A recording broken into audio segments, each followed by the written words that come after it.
Lesson 46, related rates problems. Oh boy, what fun.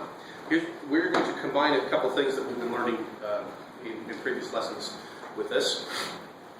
And we get to do it in the context of word problems, everyone's favorite. So yeah. Related rates problems in calculus are kind of like certain other types of problems in intermediate or advanced algebra or some trigonometry. Each individual piece of the problem is not that difficult. What's difficult is that there's multiple pieces that you have to keep track of and knowing what to do with those pieces. So if you can kind of get that idea in your head, that don't let the perceived difficulty of the problem scare you. Realize that it's made up of a bunch of pieces, and the pieces are not difficult. Example 46.1. And these are a couple of classic calculus related rates problems. So, if we have a floor and a wall, and we have a 13-meter long ladder that's leaning up against the wall.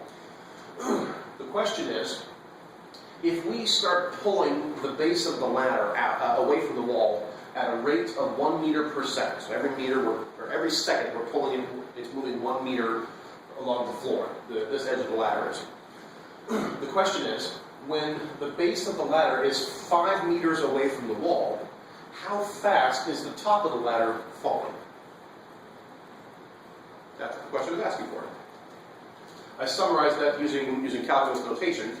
So if we call the distance from the base of the ladder to the wall x, and if we call the distance from the floor to the height of the top of the ladder where it's leaning against the wall, if we call that distance y, the question is, what is dy dt? What is the rate or speed at which the top of the ladder is falling when the base of the ladder, when x is 5 meters, and we are told that the rate at which someone is yanking the bottom of this ladder is 1 meter per second, dx dt. So the change in this distance with respect to time. Okay.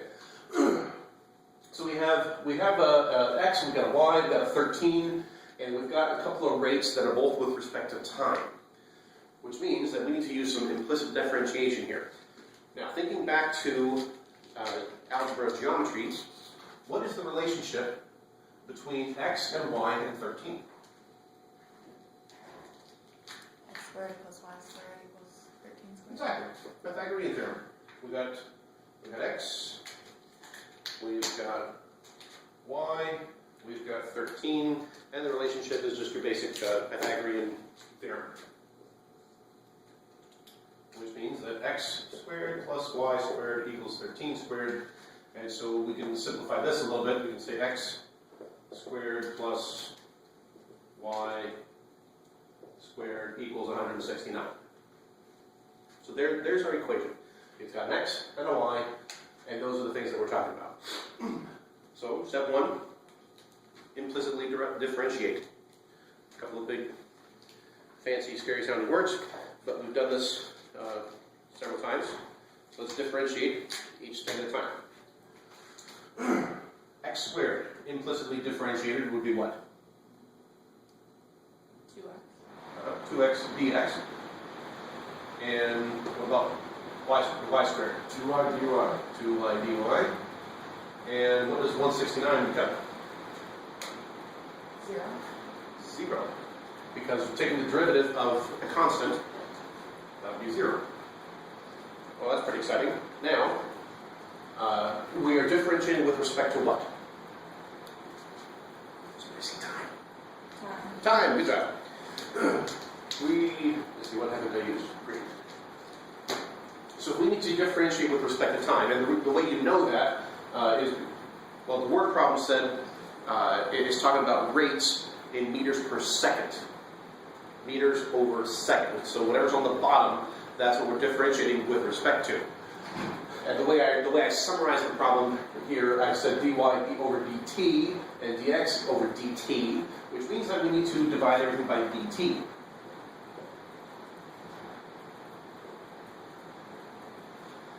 Now it is convenient that 0 divided by who cares is still 0. So we got 0 here and we've got 2x, and it's handy to write the d's as their own fractions. So 2x times dx over dt plus 2y times dy over dt equals 0. All right, so we have differentiated this, and the reason we knew we had to differentiate is because we're talking about rates. We were given, we're talking about distance, and then we're asked about rates, which means that we need to find the first derivative, because the derivative is the rate of change of something. So we've got our equation here. We want to know the rate at which y is changing. So we need to solve this for dy, or dy dt, I mean. So here's our dy dt. So we want to rearrange this so that we have dy over dt equals, and then everything else on the other side. So let's do that. Let's move this term to the other side. We got 2y, dy dt equals negative 2x, dx dt. Divide both sides by 2y. And we have, sloppy handwriting, but negative x over y times dx, that's x, dx over dt. So now we have the relationship that tells us the rate of change, the rate at which the top of the ladder is dropping, with respect to, given the distance from here and this distance and how fast it's being pulled. Well, the question asked for dy dt when x is 5, and they gave us a rate here. So if we want to find what dy or dt equals, as far as some kind of a number with units, we've got an x and we have a y and we've got a dx dt. So there's three things that we need to plug in. We were told that dx dt is 1. That's easy. And we're asked that to find out when x is 5. So that takes care of our x. So what do we need to, what's left that we have to figure out to plug in? Why? Because I want to know. Okay. Let's come back to our original context here. What is, if we know that this is the relationship that, this is the equation that defines the relationship between x and y, if we know what the x is, we can find the y. We can find what y is for a given x. So let's take this equation here. If we plug in a 5 for x, let's solve for y. It's 25, subtract 25 from both sides, and what's y? 12. What? 12. 12. Plus or minus? Right? So we took the square root of both sides, so plus or minus on the right. But this is a word problem. So it has to be positive. It's going to have to be positive. You can't have a ladder leaning up at negative 12 meters against the wall. That's just not going to make any sense. So just 12. Okay. So come back to where we are. So now we have the y of 12. We were asked about an x of 5 given, and we were given that dx dt is 1. Now we can plug stuff in. So we've got dy, the rate at which the top of the ladder is falling with respect to time is negative x, an x of 5 meters over y, which we just figured out is 12 meters, and dx dt, by the way, I'm going to put the units in here so you see what happens with the units. 5 meters, 12 meters, let's extend that fraction right a little bit, and we're multiplying that by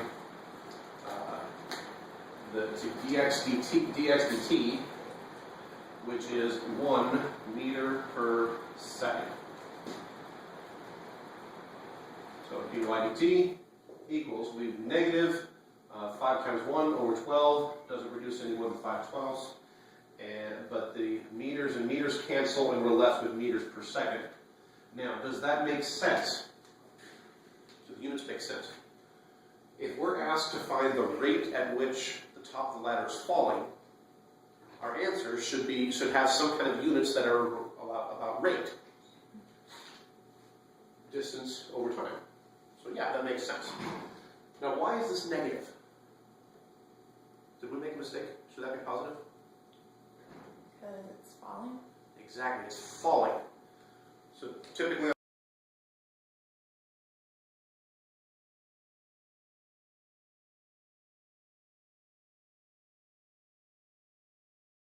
positive and negative for the vertical. We have positive and negative for the horizontal. If we have a rate, this would be a positive rate, this would be a negative rate, and the same thing applies vertically. I can't run up or down. But yeah, since the top of the ladder is falling, that's down, and so that's negative, and that's why our answer is negative.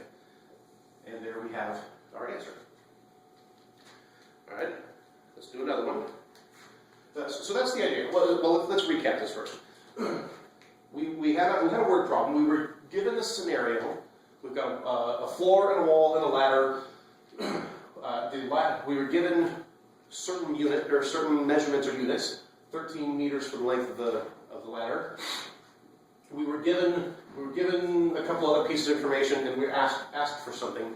It has to do with this relationship between this distance and this distance and this distance and a given rate. So we're going to do that same sort of thing on this problem, example 46.2. We are given a scenario. We've got a 15-foot tall street lamp, a 6-foot tall man, or woman, or alien, or whatever you want to do. And the question is, he is walking away from the lamppost. It's nighttime, by the way. That's why the lamppost is on, and therefore it is casting a shadow. He's casting a shadow.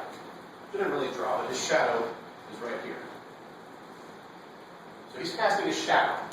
If he doesn't move, is the length of his shadow changing? If he doesn't move, if he's just standing somewhere, is the length of his shadow changing? No. But the problem says this guy is walking away from the lamppost, and now it becomes a calculus problem instead of an algebra or geometry problem. So the question is, when he is, the problem tells us he is walking at a rate of 4 feet per second, and the question is, at what rate is his shadow changing? At what rate is his shadow changing when he is 20 feet away from the lamppost? Okay. So we have another calculus-related rates problem. So let's do it. What is so we were given 15 feet, 6 feet. We need something for this, and we need something for this. So we'll just use an X for his position, how far away he is from the light pole, and we'll use an L for the length of his shadow. Now, just like we did before here, we need to come up with some kind of an equation. The book calls it a relating equation that relates the 15 and the 6 and the X and the L. 6 over L equals 15 over L. Very nice. So relying on our geometry knowledge of similar triangles, we cram it in here, make it nice and small. Because we know that this angle is the same. Right angles, 6, L, 15, and this distance is L plus X, not L times X. You guys probably make that mistake, but other people might, because you guys are just awesome.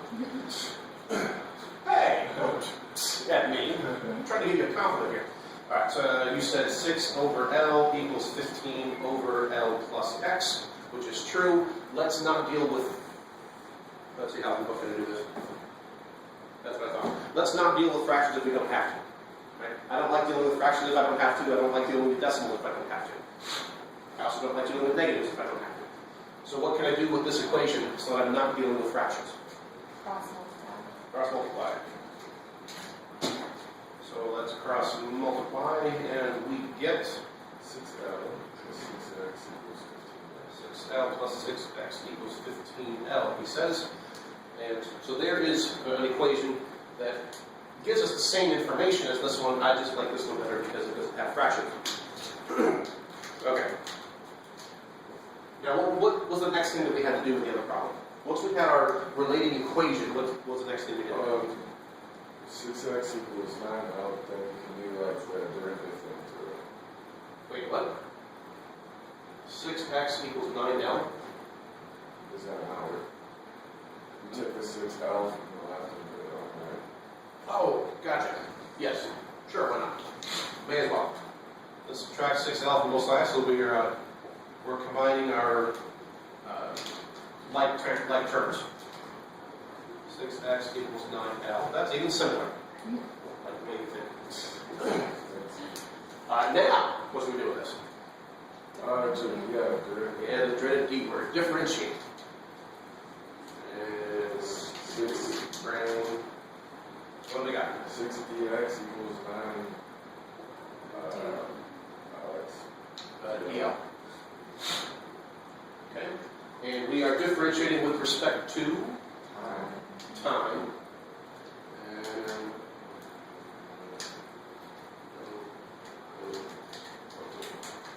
And so we're at, and again, we're talking about distance and distance with respect to time. So that's why I wrote over dt on the bottom. So let's, I'm going to make this blue. dt. So we're going to divide both sides by dt. And our equation now then is, move this over here, 6 dx dt equals 9 dl dt. And what were we asked for again? We are looking for dl dt, the rate at which the length of the shadows change. So we want dl dt by itself. So let's divide both sides by 9. So dl dt is 6 divided by the 9 is 6 9ths, which reduces to 2/3, times dx dt. Alright, so now we have our equation that defines the relationship between the rate of change of L and the rate of change of x. And back to our previous problem, we can reference what we did last time. Now we are set up to actually answer the question. Well, at least pretty close. We were asked for dl dt, so we've got 2/3 times dx dt. Well, we were told that dx dt is 4 feet per second. That's the rate at which the guy is walking away from the light post. Light pole, lamp post, whatever you want to call it. 4 feet per second, that's pretty decent walking speed. Okay. Alright, so 4 feet per second is that one. And so dl dt is going to be 2/3 times 4 feet per second. Which is multiplied out. 8 over 3 We have feet 8 over 3 feet per second. And does that answer our question? Yeah. I believe it does. So let's make that look like a 3 that it's supposed to be. And there we have it. And there's your introduction to related rates. Have a schmack day.